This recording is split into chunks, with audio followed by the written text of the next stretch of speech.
Di tengah meningkatnya krisis iklim, kerusakan lingkungan dan gaya hidup digital yang semakin konsumtif, muncul sebuah pertanyaan penting. Apakah ajaran Islam hanya mengatur hubungan manusia dengan Tuhan, atau juga mengajarkan tanggung jawab terhadap bumi yang menjadi tempat kehidupan?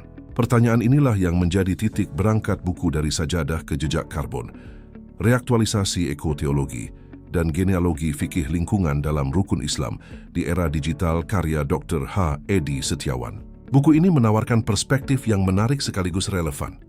Penulis mengajak pembaca membaca ulang Rukun Islam, bukan hanya sebagai kewajiban ritual, tetapi juga sebagai fondasi etika ekologis. Dengan pendekatan ekoteologi dan fikih lingkungan, ibadah dipahami sebagai jalan membangun kesadaran, kepedulian, dan tanggung jawab terhadap kelestarian alam. Pembahasan diawali dengan uraian mengenai krisis ekologi sebagai krisis teologis, moral, dan peradaban. Penulis menjelaskan bahwa kerusakan lingkungan tidak semata-mata disebabkan oleh perkembangan teknologi atau pertumbuhan ekonomi, tetapi juga berakar pada cara pandang manusia terhadap alam.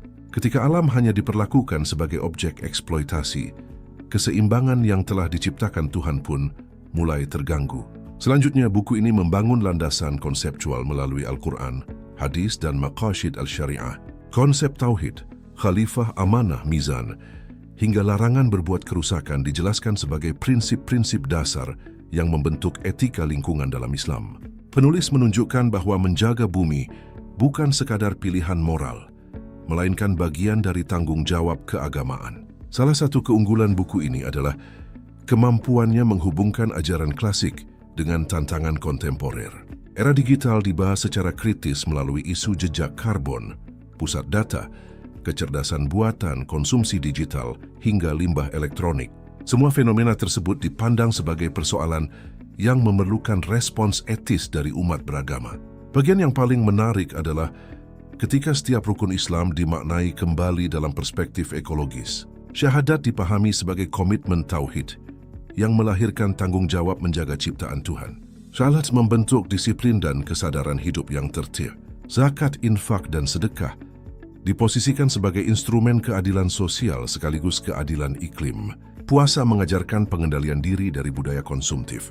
Sementara ibadah haji dipandang sebagai momentum membangun kesadaran global mengenai keberlanjutan lingkungan. Tidak berhenti pada tataran konsep, buku ini juga menawarkan langkah-langkah implementatif. Peran masjid, pesantren, kampus, dakwah digital, hingga gerakan masyarakat dibahas sebagai ruang strategis untuk membangun budaya ramah lingkungan. Penulis bahkan menawarkan model pendidikan, gerakan sosial, dan gaya hidup hijau yang dapat diterapkan dalam kehidupan sehari-hari. Secara keseluruhan, buku ini merupakan karya yang kaya referensi, sistematis, dan memiliki relevansi tinggi dengan tantangan zaman. Meski menggunakan pendekatan akademik, penyajiannya tetap mudah diikuti oleh mahasiswa, akademisi, pendakwah, maupun masyarakat umum yang ingin memahami hubungan antara Islam dan isu lingkungan.